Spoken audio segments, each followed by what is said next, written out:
Attention podcast listeners. The feed for Mark Maron interviews his own mustache has gone down, so you have been redirected to something of equally fuzzy quality. Modern technology breaks.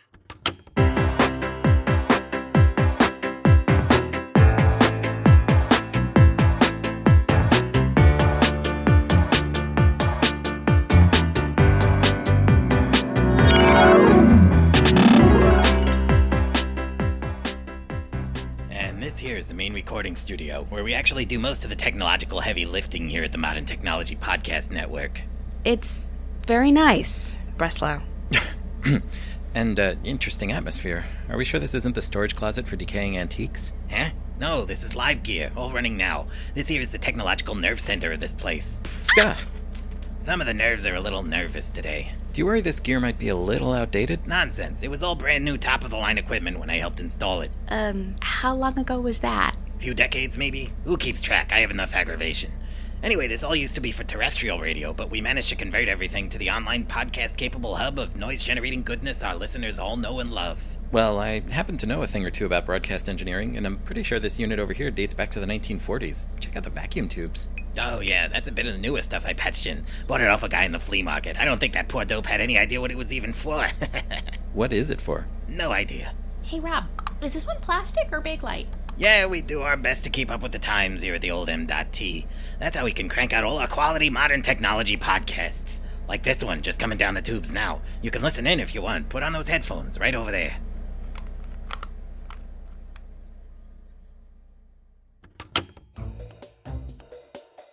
Mattresses which get shoved into cardboard boxes proudly present another exciting tale of the world's greatest cat burglar, the Black Ferret.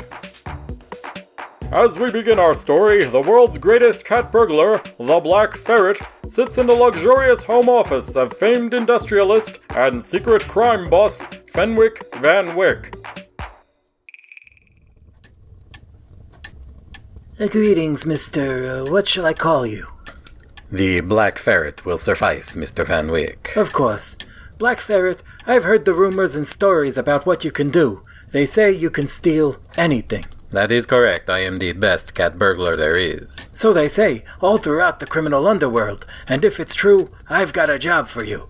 However, you'll understand if I require some proof of your abilities. You see, I need the best. No doubt. I had, of course, anticipated your need for a little demonstration. To that end, I have something for you, Mr. Van Wyck.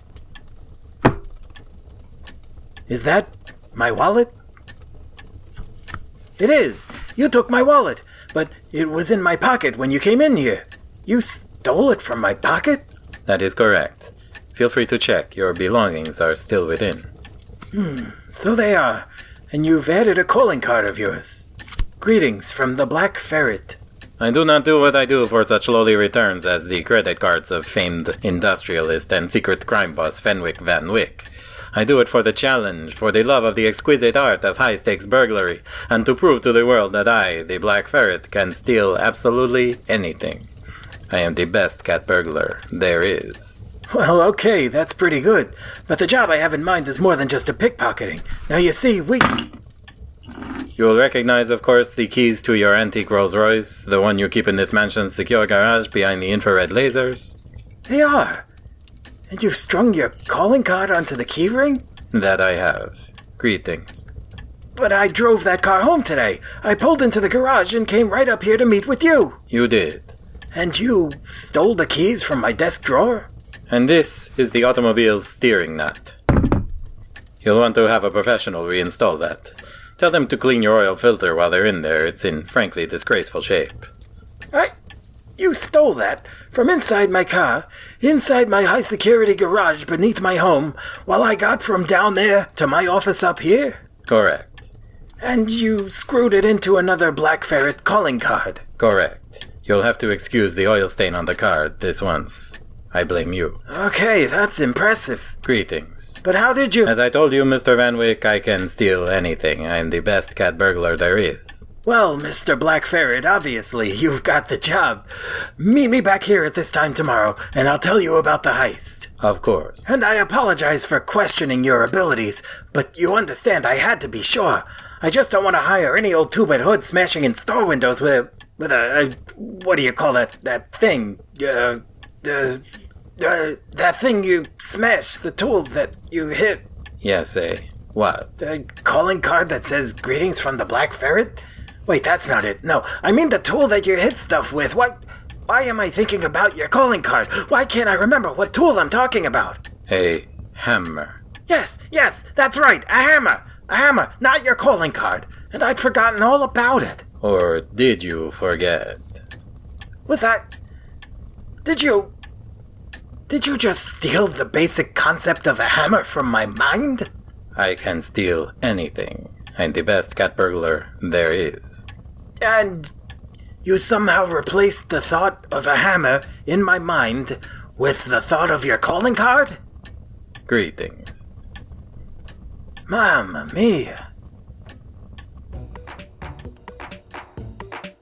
Tune in next time for another exciting chapter from the life of the world's greatest cat burglar, the Black Ferret.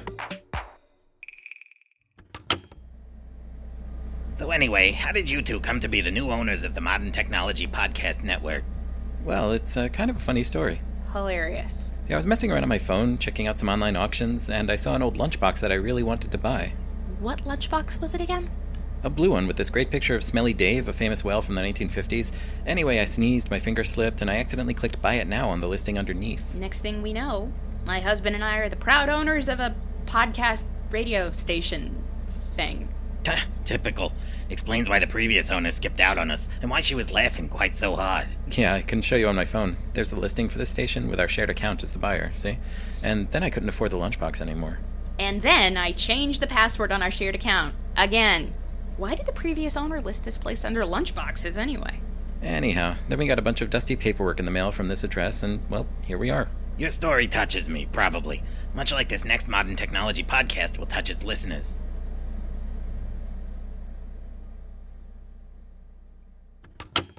Close cover before striking a pose, here in Creepy Town.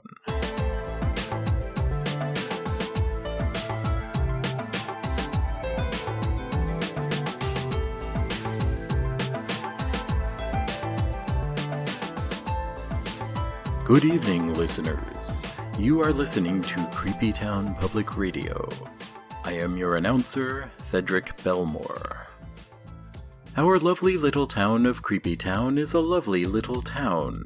We have our Creepy Town Council, who are evil elder gods. We have a mayor of Creepy Town, who is an evil elder god. And we have a Creepy Town PTA president, who is an evil elder god. We love our evil elder gods here in Creepy Town. We all shop for groceries at the beloved Creepy Town Whole Foods, which carries a wide selection of live venomous spiders in the produce section, and a wide selection of live venomous spiders in the soup section, and live venomous spiders pretty much everywhere else. All our groceries are live venomous spiders here in Creepy Town. Every week, something unspeakably horrid threatens our lovely middle American suburb and all its residents. It may be enraged fire-breathing dragons laying waste to all in their paths. It may be bloodthirsty household appliances given unholy life by an eldritch and forbidden ritual. It may be that the streets, sidewalks, and carpets in Creepy Town have all turned into boiling lava. It may be the twisted ghosts of a karaoke league from an alternate dimension from beyond the veil of reason itself come to sup upon our very souls. But one thing's for sure, a great many of us will die horrible deaths. But it's all part of the charm of life here in Creepy Town. One of our celebrated Creepy Town citizens is good old Lorenzo Beauvoir. Lorenzo is a regular sight at the Creepy Town Haunted Video Arcade.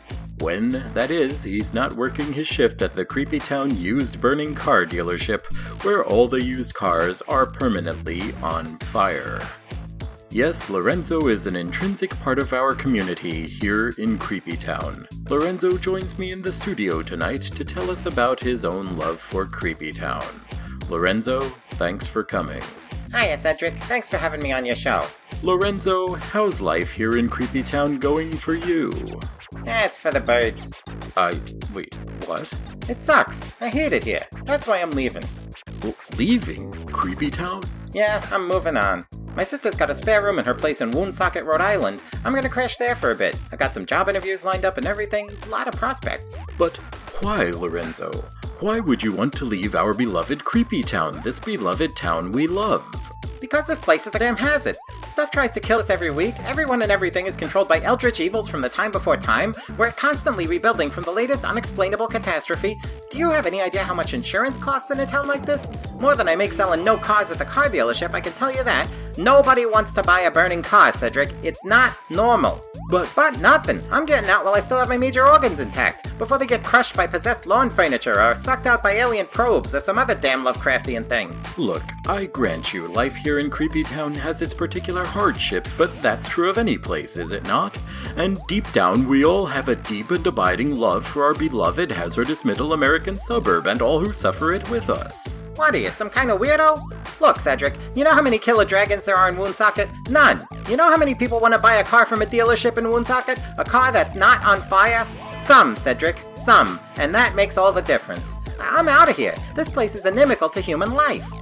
Lorenzo, we can continue this discussion in a moment, but just now I'm getting an update from Town Square, where it appears we're having our invasion of the week.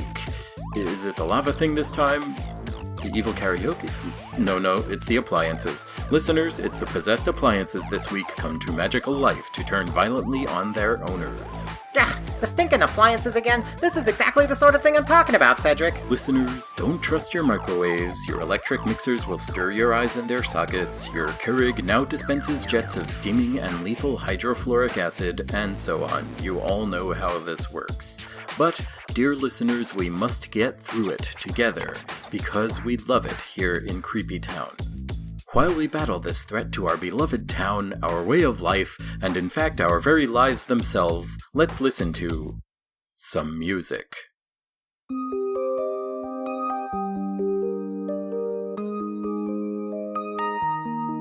I'm an indie singer from Brooklyn who has a quirky voice. My old-timey facial hair is quite a quirky choice. Well, listeners, while you were all rushing madly to buy that song from Bandcamp and follow the artist on Instagram, we somehow solved the problem of the evil, bloodthirsty living appliances. So, good for us. You know, Cedric, I've always wondered how we do all that problem-resolving stuff that happens off-mic while the music is playing. Now that I've been here and seen it happen for myself, I still don't understand it at all. Of course, there have been dozens of casualties, their promising lives snuffed out in an instant in a senseless and unpredictable regularly scheduled bloodbath. But, listeners, you've never heard of any of the ones who died, so it's okay. We're all fine again. Everything is fine. Good God, you're completely nuts. I'm going, Cedric, and I'm going now, assuming my Uber driver wasn't among those horribly killed. Yeah, have a nice life. Whatever's left of it. People in Woonsocket sometimes get to die of natural causes, and they get to have regular food instead of live spiders. Well, listeners, as the regularly scheduled catastrophe rebuilding begins anew, it's been another charming and beautiful day here in Creepy Town. We all love it here so much. We all love it here in Creepy Town so much. Get nuts, pal! Until next time, when I once again update you on the goings-on in our beloved Middle American suburb, good evening, Creepy Town. Good evening.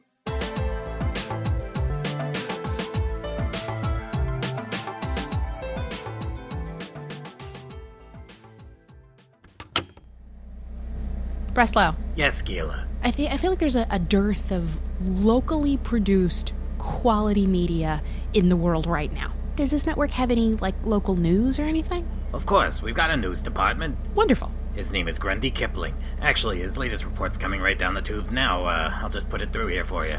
Have a listen.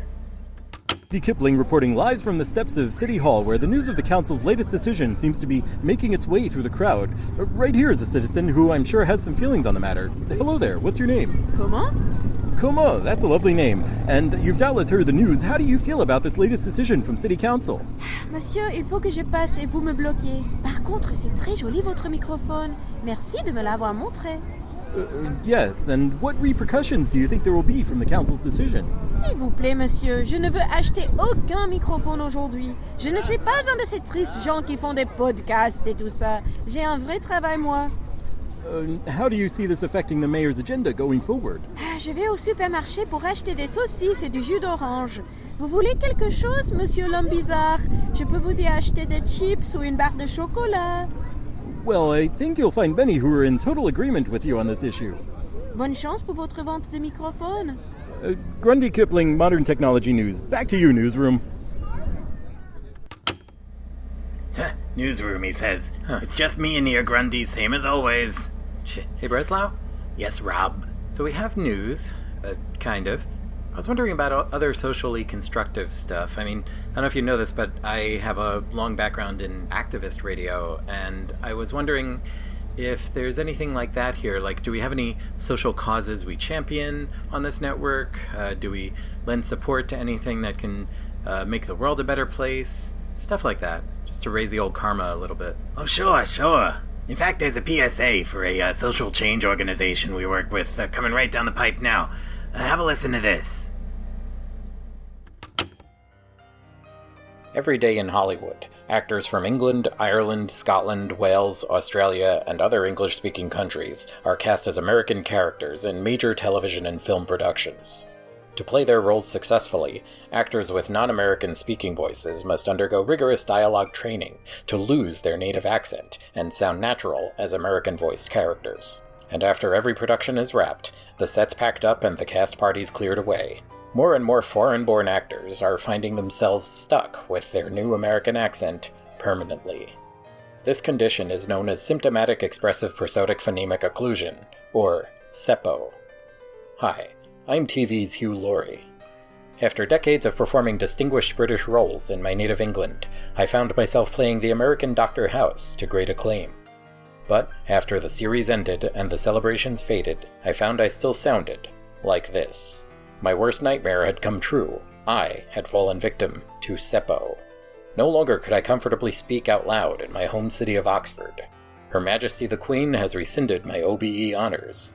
Worst of all, I had to stop reading bedtime stories to my own children, as they were no longer comforted by their father's unfamiliar reading voice. Traditionally, the SEPO problem has been swept under the rug by the powerful Hollywood studios. Now, with the help of organizations like the Modern Technology Podcast Network, more and more sufferers of SEPO are bravely coming forward with their struggles. Included among these brave performers is celebrated English actor Gary Oldman. Over my long acting career, I've always been able to switch my accent around as the role needed. I got particularly famous for my incredible range of dialects. However, after playing Commissioner James Gordon in a full trilogy of Batman films, I felt my accent strain to its limit and then snap, leaving me sounding like a tough cop from Gotham City all the time. Look at me, I used to be in the goddamn Royal Shakespeare Company. What a disgrace, I can't go back to London like this. English comedienne Tracy Ullman. Yeah, after doing young American girl voices for so many of my characters over my long comedy career, I found myself in the middle of a Miley Cyrus sketch feeling something pull at my throat and then stay there. I sound like this all the time now. How will I go about my next Dame Helen Mirren sketch? Hi, I'm like totally Helen Mirren. It doesn't work. Australian actor Mel Gibson. I've been stuck in this lethal weapon voice since the 1980s. It's tragic. SEPO has made me a laughingstock in my native down under. It's put me through a lot, and I've made some bad life decisions and have had some terrible outbursts as a result. I truly apologize for all the distress I've caused. I think my lapses in behavior are rooted in the shame I feel as a SEPO sufferer, as well as the threats to my career I've endured at the hands of the Jews who control Hollywood and covertly rule the world from their secret base in... What? What's everyone looking at me for? So spare a thought for actors, singers, and other potential SEPO victims everywhere, as they continue to risk their very dialects for the sake of your entertainment. And the next time a major Hollywood blockbuster features a beloved foreign actor putting on the old American accent, write to the studio heads and implore them to take responsibility and join the fight against SEPO. I'm Hugh Laurie. Thank you.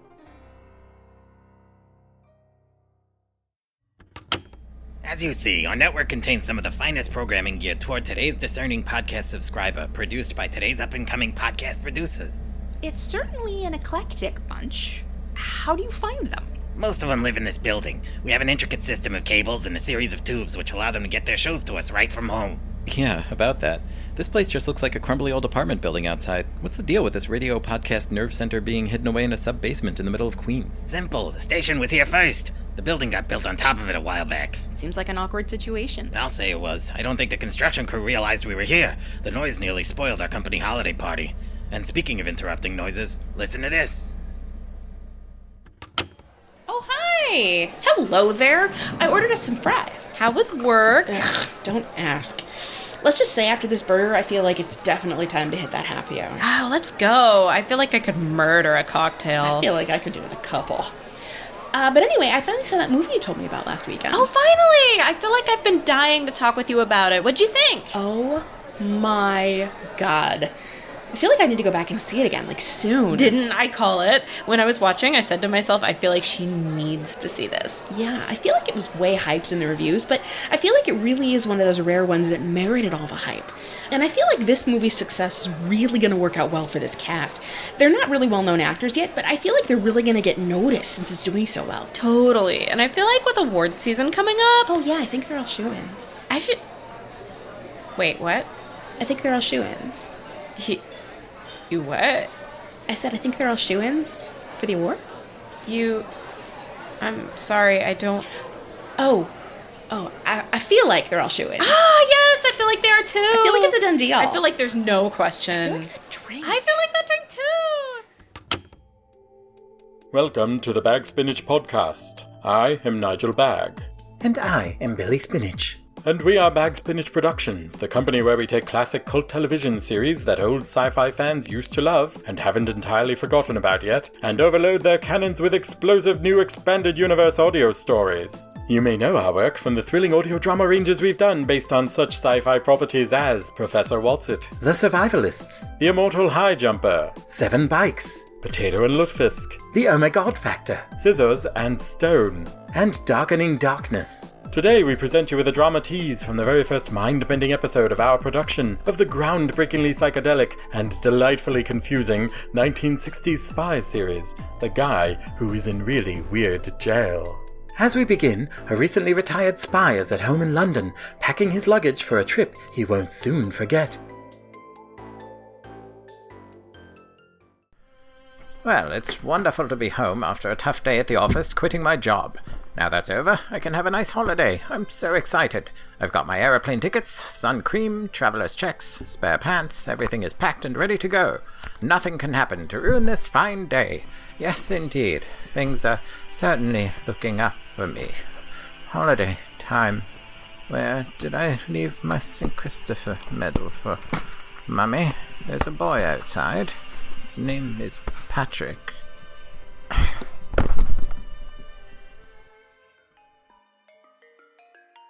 What? What's going on? Where am I? Why is everything so colourful and psychedelic? Welcome, Letter G, to your new home here in Really Weird Jail. What? What did you call me? You are Letter G. No, I'm not. Yes, you are. Why am I letter G? What does G stand for? G stands for Guy Who Is in Really Weird Jail. No, I don't want to be in really weird jail. And I am not a letter. R2. 2 is a number. And R is a letter. Well, you've got me there. Who are you? I'm the boss here at Really Weird Jail. You may call me Letter B. Let who be? No, the letter B. Oh, what does B stand for? It stands for Boss of Really Weird Jail. Now, tell me, Letter G. You used to be a guy who was a super cool secret agent spy, but you quit. Why did you quit your job? That's private, I don't want to say. Oh, but you will tell me what I want to know, Letter G. Will not. Is that why I'm here, in Really Weird Jail? We are asking the questions, and if you don't answer our questions, we can do really weird things to change your mind. Like what? Like this. What are you... My face. Stop grabbing at my face this instant. There, I've got your nose. You... In your hand, between your fingers, it looks like a nose.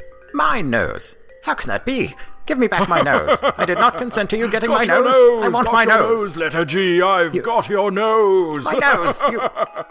Oh, I hate being the guy who is in really weird jail.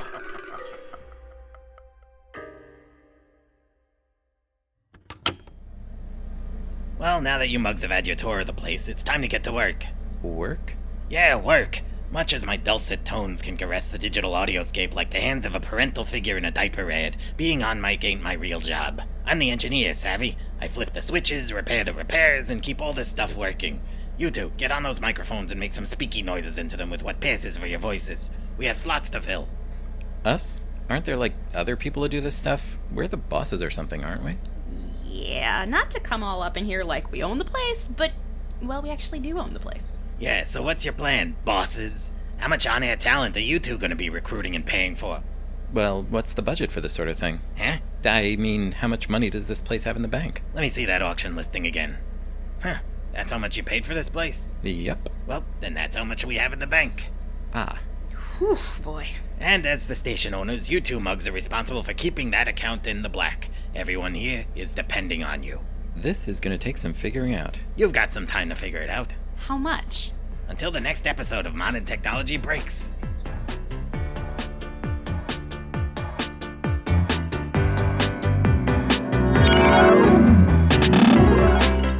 You've been listening to Modern Technology Breaks, episode 101, performed by Gila Drazen and Rob Vincent, joined by very special guest, Nicola Rose. Created, written, directed, produced, and edited by Rob, that's me, with additional writing by Gila and very special contributions by Nicola. Go to modern.technology on the web for more info on this program, the people involved, episodic show notes, our other podcasts, and our social media links at Twitter, SoundCloud, YouTube, Ding Dang, Flabada, Bric-a-Brac, and whatever else we like, but not Facebook. Never Facebook. Facebook is over. All music is from the anthology The Final Selection by Torley Wong, released Creative Commons Attribution Share Alike. Individual song titles and download links are at modern.technology/music. Find more from Torley at Torley, that's TORLEY.com. Thank you, Torley. This podcast is released under Creative Commons Attribution Share Alike License 4.0, produced by modern.technology. Send us email at breaks@modern.technology. If you like this, ratings, reviews, blah blah blah, but we'd really love you to tell at least 3 other people about it directly in real life.